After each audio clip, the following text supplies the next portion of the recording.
Welcome to glacier classes. आज हम शुरू करने जा रहे हैं रेशियो एंड प्रोपोर्शन। सबसे पहले कुछ बेसिक्स देख लेते हैं कि रेशियो क्या होते हैं और प्रोपोर्शन क्या होते हैं। अगर हमारे पास कोई रेशियो दिया हुआ है A:B, तो इसको हम A/B भी लिख सकते हैं। इसका मतलब होता है वैल्यू ऑफ A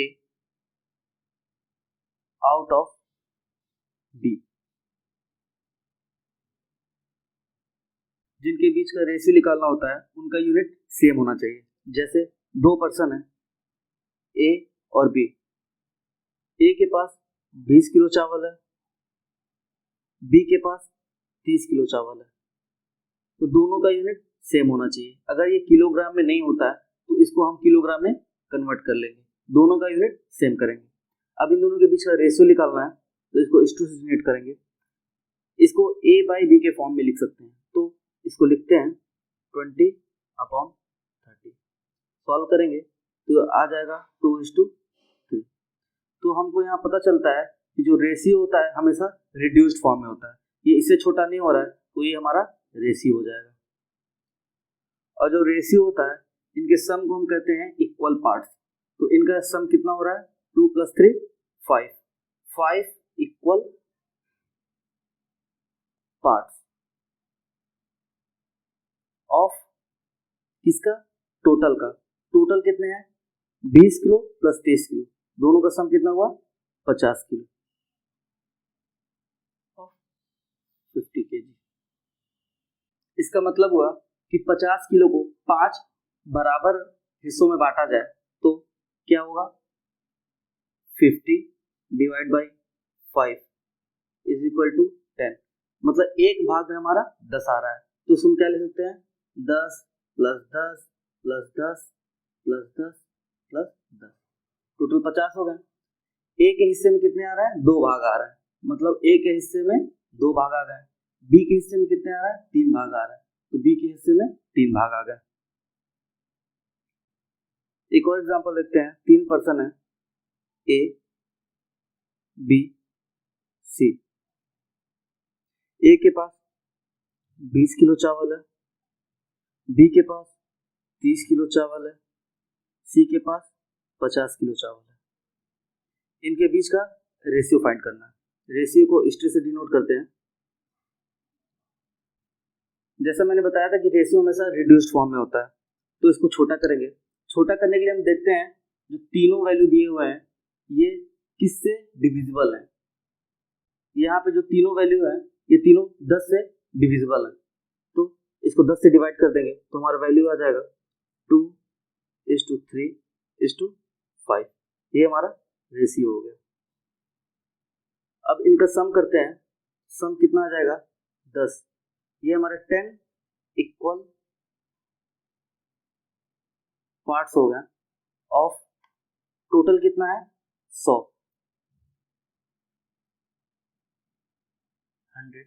kg। मतलब 100 किलो के 10 इक्वल पार्ट, मतलब एक भाग में हमारे कितने आएंगे 100 / 10 kg। मतलब एक भाग में हमारे 10 किलो आ रहा है। ए के पास कितने भाग है 2 भाग है, बी के पास कितने भाग है 3 भाग है, सी के पास कितने भाग है 5 भाग है। तो अगर हमको फिर से यही वैल्यू फाइंड करना है तो हम इक्वल पार्ट्स को इसमें मल्टीप्लाई कर देंगे। अब देखते हैं फ्रैक्शंस टाइप के जो क्वेश्चन होते हैं उनका रेशियो कैसे निकालते हैं। मान लेते हैं हमारे पास दो रेशियो दिए हुए हैं 2/3:3/4। इसको A/B के फॉर्म में भी लिख सकते हैं। तो अगर इसको A/B के फॉर्म में लिखेंगे 2/3/3/4, ये हमारा ऊपर चला जाएगा, ये हमारा नीचे आ जाएगा। तो इसको लिख सकते हैं 2/3 × 4/3। सॉल्व करेंगे इसको तो ये हमारा आ जाएगा 4 × 8 / 9। तो हमारा रेशियो आ गया 8:9। ये और छोटा नहीं हो रहा है तो ये हमारा रेशियो हो जाएगा। इसको एक और मेथड से कर सकते हैं, इसको एलसीएम मेथड बोलते हैं।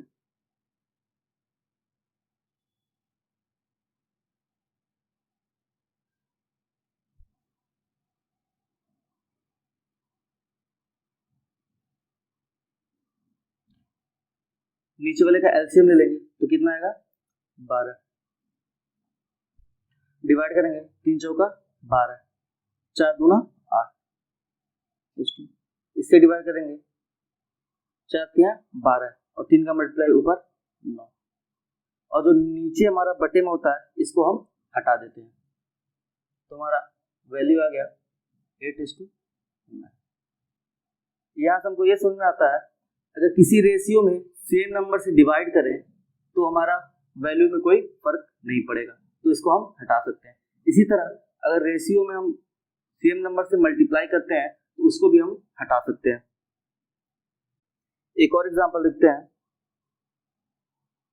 क्वेश्चन दिया हुआ है 2/3 = 3/4 = 1/2। इसको एलसीएम मेथड से करते हैं। इनका एलसीएम कितना आ जाएगा 12, एलसीएम आ गया 12। इसे डिवाइड करेंगे 4 बार में जा रहा है, 3 चौका 12 और ऊपर मल्टीप्लाई 4 दूना 8। इसी तरह इससे डिवाइड करेंगे तो 4 तिया 12 और 3 त्रिका 9। इससे डिवाइड करेंगे 2 छक्के 12, 6 बार में जा रहा है, ऊपर 1 है, मल्टीप्लाई करेंगे 6 और जो नीचे है इसको हम हटा देंगे, तुम्हारा रेशियो आ जाएगा 8:9:6। ये और छोटा नहीं हो रहा है तो ये हमारा रेशियो हो जाएगा। अब देखते हैं इनवर्स रेशियो क्या होता है। और कोई वैल्यू दिया है x, इसका इनवर्स क्या होगा 1/x। तो एक एग्जांपल लेते हैं। हमारा रेशियो दिया हुआ है 2:3, पूछे इसका इनवर्स रेशियो क्या होगा, तो 2 का इनवर्स कितना हो जाएगा 1/2, 3 का इनवर्स कितना हो जाएगा 1/3। सेम फ्रैक्शन टाइप मेथड से इसको करेंगे। इनका एलसीएम क्या होगा 6, 3 बार में जा रहा है 2 से, ऊपर 1 है, मल्टीप्लाई हो जाएगा 3, 3 से डिवाइड करेंगे 2 बार में जा रहा है, ऊपर मल्टीप्लाई होगा 2 और जो नीचे है इसको हम हटा सकते हैं, तो हमारा रेशियो हो जाएगा 3:2। ये और छोटा नहीं हो रहा है तो ये हमारा रेशियो हो गया। अगर ध्यान से देखें तो यहाँ पे हमारा क्या हो रहा है, जो रेशियो है वो हमारा आपस में बदल जा रहा है। मान लेते हैं हमारा ए है और ये हमारा बी है। ए और बी का रेशियो दिया हुआ है 2:3, तो जब इसका इनवर्स निकाल रहा है तो हमारा ए और बी का इनवर्स रेशियो क्या हो जा रहा है, बी का जो वैल्यू है वो हमारा ए के पास आ जा रहा है और जो ए का वैल्यू है हमारा बी के पास चला आ रहा है। एक और एग्जांपल देखते हैं। 3 वैल्यू का रेशियो दिया हुआ है 2:3:4। इसका इनवर्स लिखना है तो 2 का इनवर्स हो जाएगा 1/2, 3 का इनवर्स हो जाएगा 1/3, 4 का इनवर्स हो जाएगा 1/4। इनका एलसीएम हो जाएगा 12। 2 से डिवाइड करेंगे 6 बार में जा रहा है, ऊपर 1 है, 6 कम 6। 3 से डिवाइड करेंगे 4 बार में जा रहा है, ऊपर 1 है, 4 एकम 4। 4 से डिवाइड करेंगे 3 बार में जा रहा है, ऊपर 1 है, 3 एकम 3। नीचे वाले को हटा देंगे, हमारा रेशियो आ गया 6:4:3। ये और छोटा हो नहीं रहा है तो ये हमारा रेशियो हो जाएगा। अगर हम इसको फॉर्मूले के फॉर्म में लिखना चाहें तो कैसे लिखेंगे, रेशियो दिया है A:B:C। इसका इनवर्स क्या होगा 1/A, 1/B, 1/C। एलसीएम हो जाएगा ABC। सॉल्व करेंगे, बचा BC, BC ऊपर आ जाएगा। इसको सॉल्व करेंगे, B डिवाइड हो गया, बचा AC, AC ऊपर आ जाएगा। इसको डिवाइड करेंगे, गया C, बचा AB, AB ऊपर आ गया और नीचे वाले को हटा सकते हैं। तो इसको हम क्या लिख सकते हैं, इनवर्स रेशियो। इनवर्स रेशियो हो जाएगा BC:AC:AB। तो अगर इस फॉर्मूले से हम इसको सॉल्व करें तो क्या होगा, ये हमारा A है, ये हमारा B है, ये हमारा C है। तो इससे सॉल्व करें, इसको वैल्यू पुट करते हैं तो इनवर्स रेशियो इसका क्या हो जाएगा BC। BC को मल्टीप्लाई करेंगे तो क्या होगा 12:AC। AC इनका मल्टीप्लाई करेंगे कितना होगा 8। ए बी, इन दोनों का मल्टीप्लाई करेंगे कितना होगा 6। ये तीनों 2 से डिविजिबल है तो 2 से डिवाइड कर देते हैं सब में, तो कितना होगा 6 बार में जा रहा है 2 से, ये जा रहा है 4 बार में, ये जा रहा है 3 बार में, और छोटा हो नहीं रहा है तो ये हमारा रेशियो हो जाएगा। तो हम अगर 3 वैल्यू दिए हुए हैं ए बी सी तो डायरेक्ट इस फॉर्मूले से हम इसको निकाल सकते हैं। अब देखते हैं प्रोपोर्शन क्या होता है। अगर 2 रेशियो आपस में बराबर हो जाए इसका मतलब प्रोपोर्शन एग्जिस्ट करता है। जैसे एक रेशियो दिया हुआ है A:B, दूसरा रेशियो दिया हुआ है C:D, ये आपस में बराबर हो गए, इसका मतलब प्रोपोर्शन एग्जिस्ट कर रहा है। तो जो इक्वल होता है इसको 4 डॉट से डिनोट करते हैं। इसको कैसे लिखेंगे A:B प्रोपोर्शन C:D, ये बराबर है तो इसको लिख सकते हैं A/B is equal to C/D।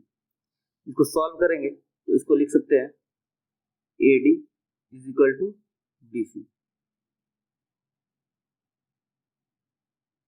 इसका मतलब अगर 2 रेशियो आपस में बराबर है तो इसको डायरेक्ट इस फॉर्म में भी लिख सकते हैं। अब जो प्रोपोर्शन होता है वो 2 टाइप के होते हैं।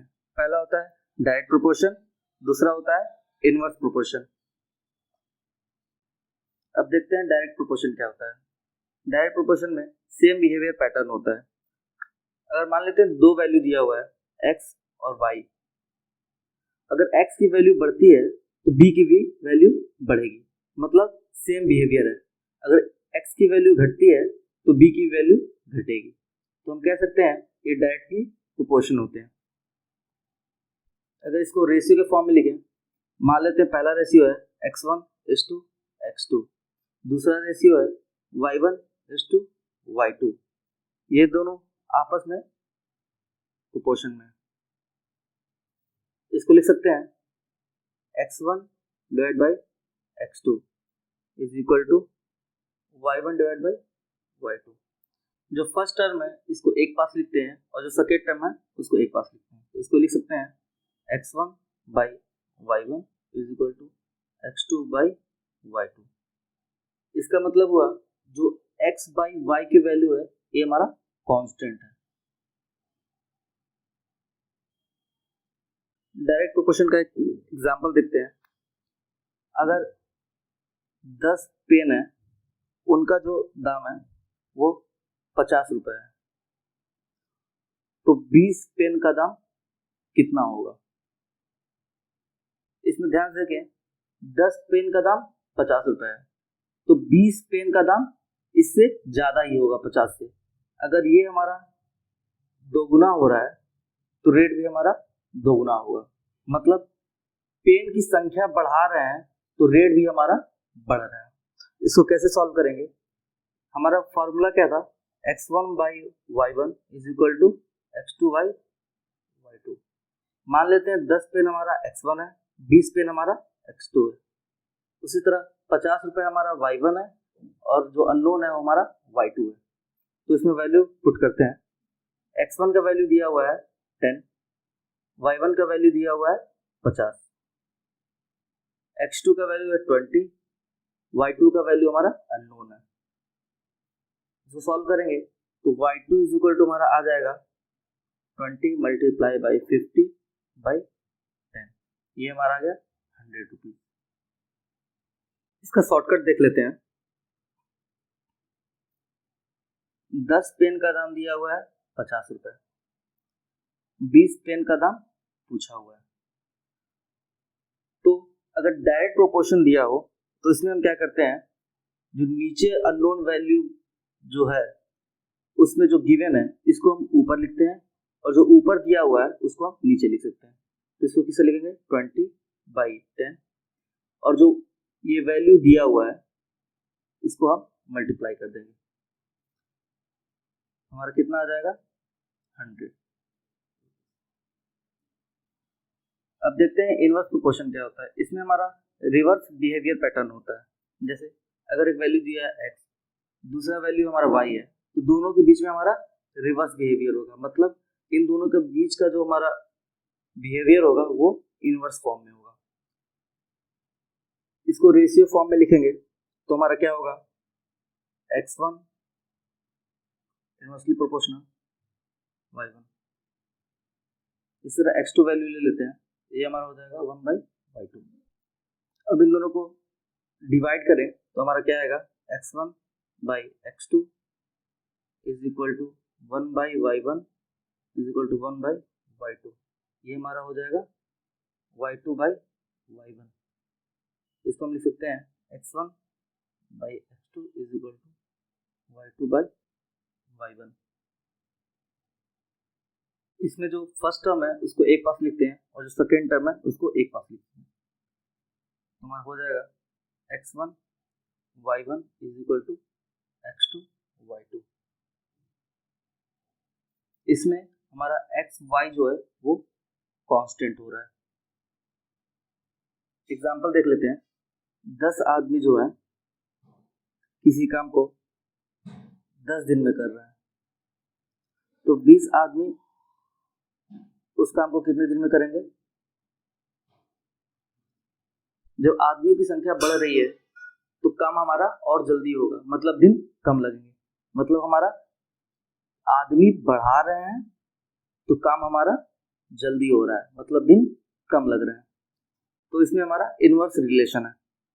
इसको कैसे लिखेंगे, फॉर्मूला तो हमारा x1/y1 is equal to x2/y2। ये हमारा x1 हो गया, ये हमारा x2 हो गया, ये हमारा y1 हो गया, ये हमारा y2 हो गया। x1 की वैल्यू 10 है, y1 की वैल्यू हमारी 10 है, x2 की वैल्यू 20 है, y2 की वैल्यू हमको अननोन है, फाइंड करना है। सॉल्व करेंगे, इसको इधर लाएंगे तो हमारा y2 का जो वैल्यू आ जाएगा वो 100 डिवाइड बाई 20 हो जाएगा। वैल्यू आ रहा है 5 डेज। मतलब आदमियों की संख्या बढ़ाई गई है तो हमारे दिन कम हो रहा है। इसका शॉर्टकट देख लेते हैं। 10 आदमी कितने दिन में काम कर रहा है, 10 दिन में। 20 आदमी का पूछा हुआ है। इसमें हम क्या करते हैं, जो ऊपर दिया होता है उसको ऊपर ही लिखते हैं, जो नीचे दिया हुआ है उसको डिवाइड के फॉर्म में लिखते हैं, और जो ये वैल्यू दिया हुआ है इसको हम मल्टीप्लाई कर देते हैं। ये हमारा आ जाएगा 5 डेज।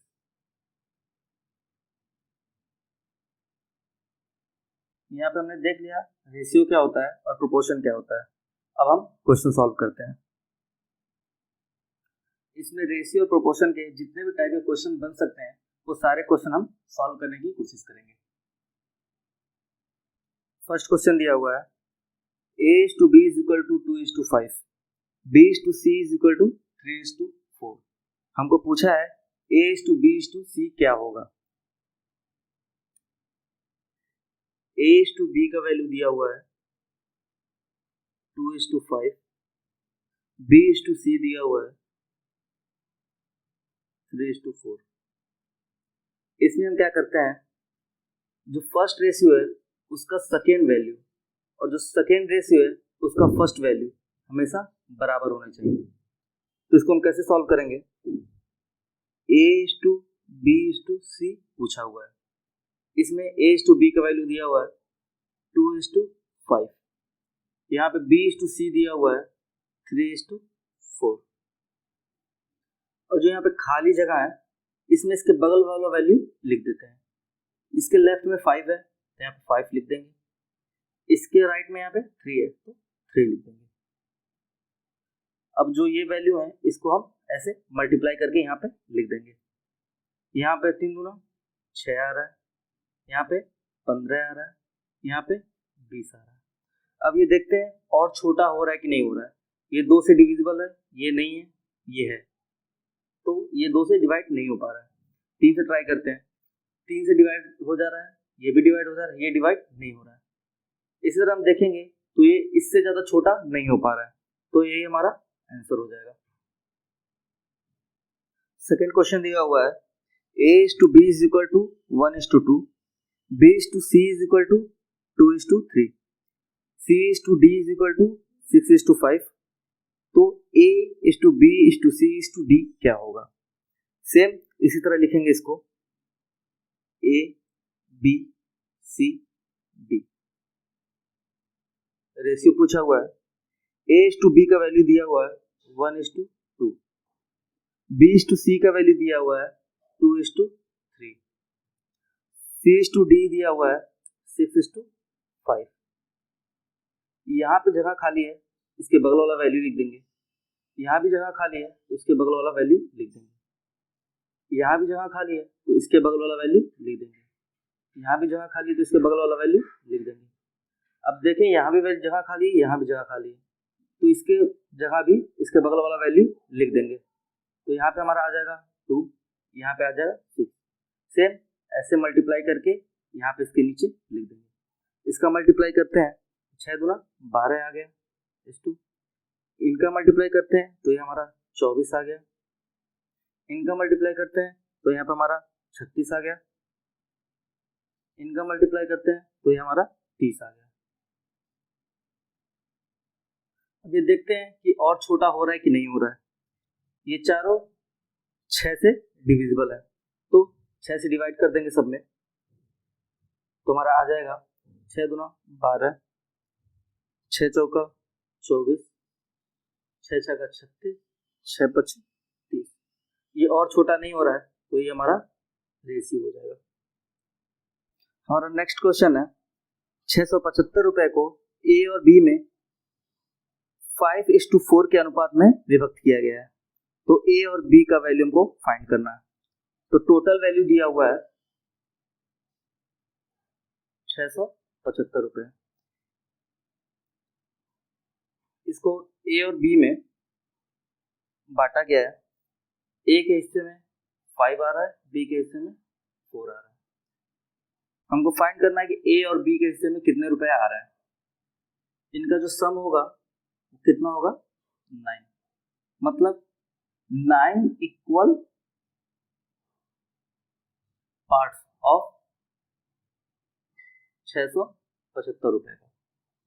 तो एक भाग में कितने रुपए आ रहा है 675 डिवाइड बाई 9, ये हमारा 75 बार में जा रहा है, मतलब एक हिस्से में हमारा 75 रुपए आ रहा है। B के पास कितने हिस्से हैं 5 हिस्से हैं, B के पास कितने हिस्से हैं 4 हिस्से हैं। तो हमको A के पास कितना वैल्यू आएगा 5 मल्टीप्लाई बाई 75। सॉल्व करेंगे, इसको मल्टीप्लाई करेंगे, ये हमारा 375 रुपए आ रहे हैं। उसी तरह B का वैल्यू निकालेंगे।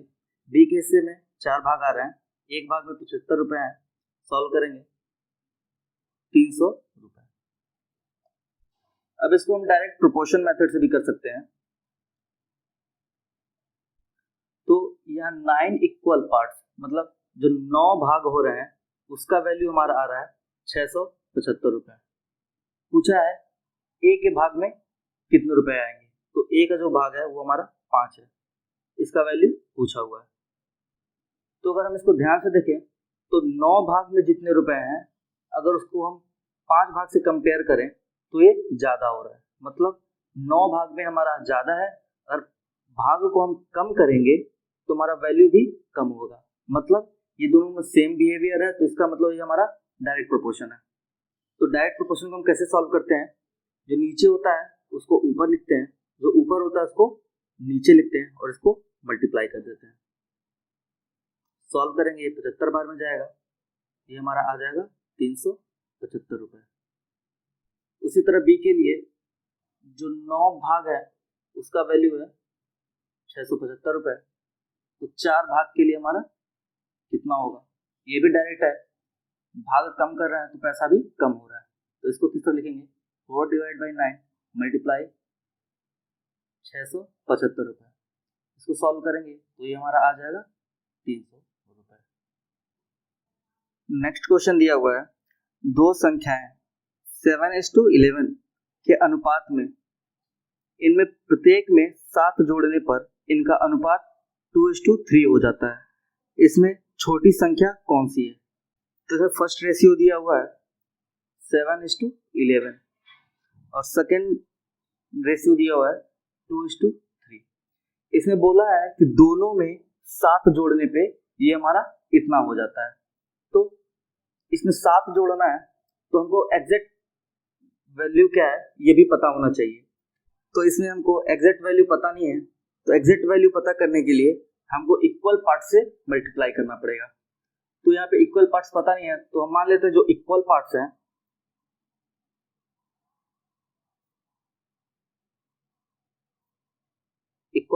वो हमारा x है, तो इसका मल्टीप्लाई कर देते हैं। तो हमारा जो ओरिजिनल नंबर होगा वो होगा 7x और जो सेकेंड नंबर होगा हमारा 11x हो जाएगा।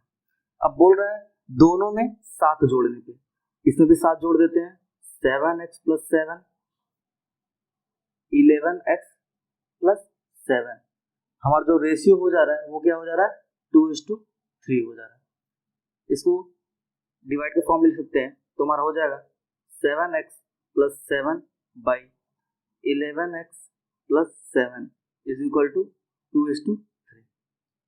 सॉल्व करेंगे तो क्या हो जाएगा, इसका मल्टीप्लाई यहाँ पे हो जाएगा, ये हो जाएगा 21x + 21, इसका मल्टीप्लाई यहाँ होगा तो ये हो जाएगा 22x + 14, इसको इधर ले जाएंगे तो ये हमारा हो जाएगा 22x - 21x = इसको इधर लाएंगे 21 - 14, ये हमारा x = 7। x के वैल्यू हमको पता चल गया, अब इसको हम वैल्यू में पुट कर देंगे। तो यहाँ पे जब पुट करेंगे तो जो हमारा फर्स्ट वैल्यू है वो हमारा हो जाएगा 7×7 = 49 और जो सेकेंड वैल्यू है वो हमारा हो जाएगा 77। तो हमको ओरिजिनल वैल्यू पता चल गया। इसमें पूछा था कि छोटी संख्या कौन सी है, इसमें छोटी संख्या हमारी फर्स्ट है 7 रेशियो वाली, इसका वैल्यू हमारा 49 आ रहा है, तो ये हमारा आंसर हो जाएगा। नेक्स्ट क्वेश्चन दिया हुआ है किसी व्यक्ति की आय तथा व्यय क्रमशः 11:10 के अनुपात में है। यदि प्रति वर्ष वह 9,000 रुपए की बचत करता है तो उसकी मासिक आय कितनी है। तो आय = क्या होता है, आय = होता है व्यय प्लस बचत। आय कितना दिया हुआ है 11 और बचत कितना दिया हुआ है 10। आपको एग्जैक्ट आय और व्यय का वैल्यू पता नहीं है, तो हम इसमें पता करने के लिए इक्वल पार्ट से मल्टीप्लाई कर देंगे। इक्वल पार्ट से नहीं पता है तो हम मान लेते हैं इक्वल पार्ट हमारा x है, तो हमारा आय हो जाएगा 11x और व्यय हो जाएगा 10x। अब इसको इस फॉर्मूले में पुट करते हैं, तो हमारा आय दिया हुआ है 11x हो जाएगा और व्यय हमारा हो जाएगा 10x। बचत कितना है 9,000 रुपए जो कि प्रति वर्ष का है, ये हमारा 11 है, तो यहाँ पे x की वैल्यू आ जाएगी 9,000। अब पूछा गया है कि मासिक आय कितना है। जो हमारा बचत था वो हमारा वार्षिक का था, तो ये हमारा जो आय है ये भी हमारा वार्षिक आएगा। तो 11x = हमारा हो जाएगा 11 × 1000, हमारा हो जाएगा 99,000। ये प्रति वर्ष का है। इसको हम प्रति माह का निकालने के लिए हम क्या करें, इसमें 12 से डिवाइड कर देंगे, क्योंकि हमारे एक वर्ष में 12 महीने होते हैं, तो 12 से डिवाइड कर देंगे। इसको डिवाइड करेंगे तो हमारा वैल्यू आ जाएगा,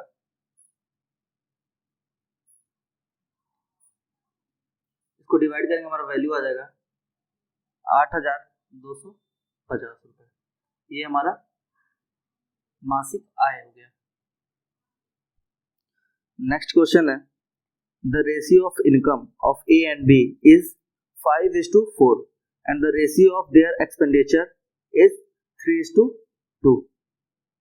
If each of them save 1,600 rupees, what are the income of A and B respectively in rupees? तो A और B का जो इनकम का रेशियो है वो दिया हुआ है 5:4 और जो एक्सपेंडिचर है, खर्च है, उसका रेशियो दिया हुआ है 3:2। तो इनकम हमारा जो होता है वो होता है एक्सपेंडिचर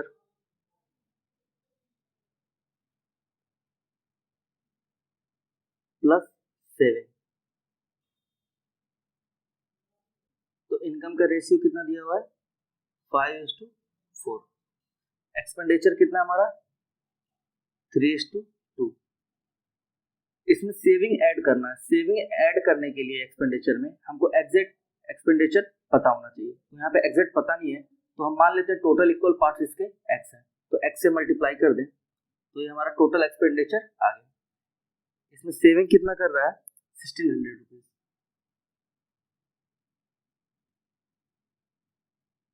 इसको सॉल्व करेंगे तो हमारा होगा 10x प्लस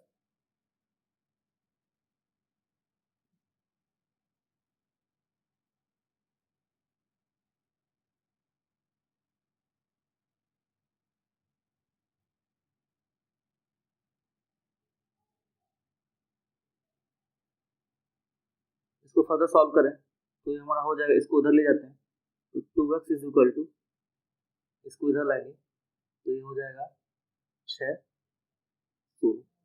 तो x का वैल्यू हमारा आ गया 800। यहाँ पूछा है कि इनकम कितना है। इनकम हमारा होगा, ए का जो इनकम है वो 3x प्लस 1600 है।